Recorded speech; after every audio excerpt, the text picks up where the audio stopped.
చాలామంది ఇంటర్వ్యూలు చూస్తున్నారు. మీరు కావచ్చు, రకరకాల చాలామంది ఇంటర్వ్యూలు వేస్తుంటారు. చాలామంది కామెంట్స్ రూపంలో నెగిటివ్ మాట్లాడుతూ ఉంటారు. అంటే ఎలా అంటే ఎన్ని ఫేక్, వీళ్ళు చెప్పి నమ్మొద్దు, రకరకాల కొన్ని కామెంట్స్ మీరు చూస్తూ ఉంటారు. అందరూ పాజిటివ్ కామెంట్స్ ఇవ్వాలని లేదు, నెగిటివ్ లేదు. కానీ మీరు ఏ ఇంటర్వ్యూలో కానీ మీరు కావచ్చు, మిగతా గెస్టులు కావచ్చు, ఎక్కడ సో అండ్ సో ప్లేస్లో కొనండి, ఇన్వెస్ట్ చేయండి అని మీరు ఎక్కడైతే చెప్పలేరు. ఎక్కడైతే గ్రోత్ ఉంటుందో అక్కడే ఇన్వెస్ట్ చేయండి. అది కూడా ఎంక్వైరీ చేసి మరీ కొనండి.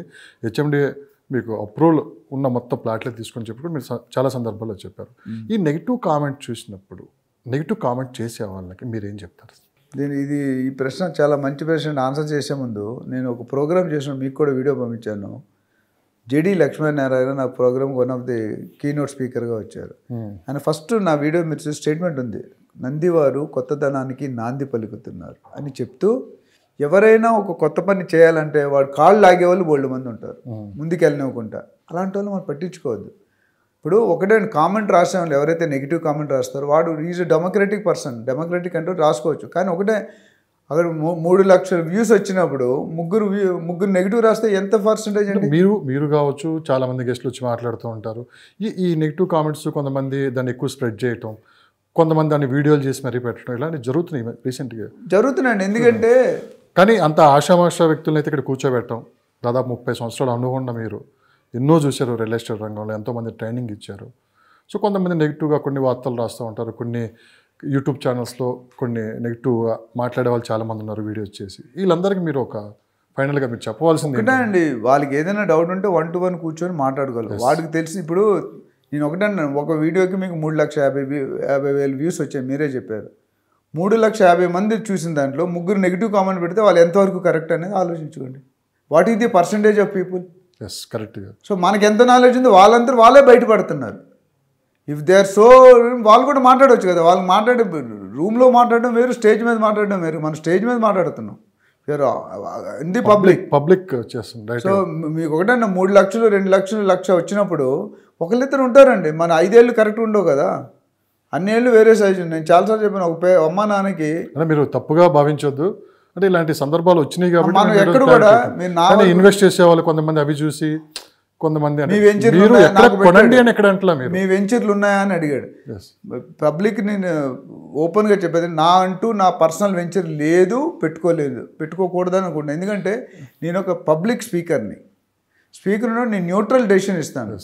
నేను రికమెండ్ చేసే వెంచర్స్ ఏముంటాయంటే డిటిసిపి, హెచ్ఎండిఏ, రేరా అప్రూవల్ ఉంటేనే నేను రికమెండ్ చేస్తాను. కంపెనీ పేర్లు చెప్పట్లేదు, కంపెనీ పేరు చెప్పట్లేదు.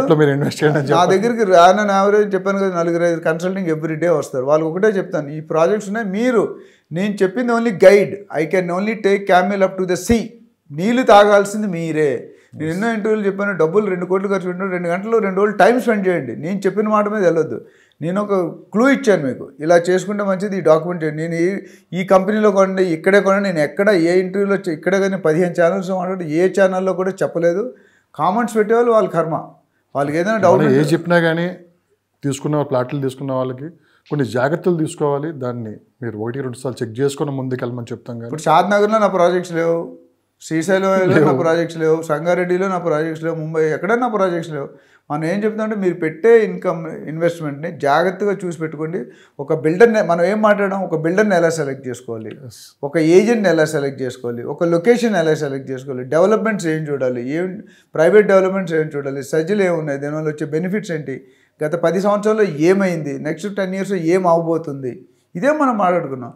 ఎవరో 1-2 పెట్టానుకోండి, ఆయన నాలెడ్జ్ బయటపడుతుంది, ఆయన గొప్పతనం బయటపడుతుంది. కక్షపూర్వకంగా ఇప్పుడు కొన్ని చూస్తున్నాం రాజకీయాల్లో కూడా, ఆయన వస్తే ఈయన మీద కేసేయడం, ఈయన వస్తే ఆయన మీద, అలాగే ఉంటుంది. ఇప్పుడు వాళ్ళు ఒకటే ఆలోచించగలరు. 10,000 మంది చూశారు, అందులో ఒకడు నెగిటివ్ కామెంట్ రాస్తే దానివల్ల మన కొరికేది ఏం లేదు, వాడు బయటపడుతుంది. ఖచ్చితంగా గతంలో మోసాలు జరిగాయి. ఇప్పుడైతే మంచి గైడ్లైన్స్ ఇస్తున్నారు, ఎలా ముందుకెళ్ళాలి, ఎలా ఇన్వెస్ట్ చేయాలి, ఎక్కడ ప్లాట్ తీసుకోవాలని కూడా మంచి సలహాలు సూచనలు ఉచితంగానే మనం ఎక్కడ కూడా 1-sided స్టేట్మెంట్ ఇవ్వలేదు కదా లక్ష్మీనారాయణ. ఎక్కడైనా ఉందా? ఏదైనా మనం దాదాపు మీ ఛానల్లోనే 50 వీడియోలు అయిపోయినవి, 50-60 వీడియోలు అయినాయి గత 6 months 7 monthsలో.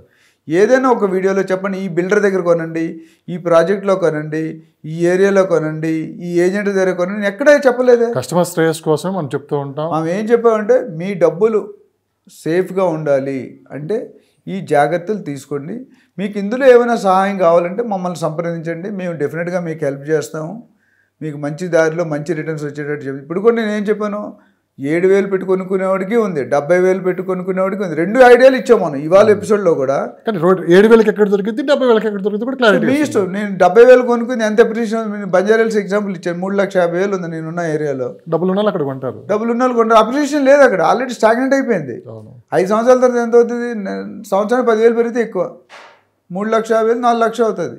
కానీ అదే మీరు 10,000 కొంటే 10 సంవత్సరాలు 60, 70, 80,000 అయిపోతుంది. అంటే ఎన్ని టైమ్స్ పెరిగింది?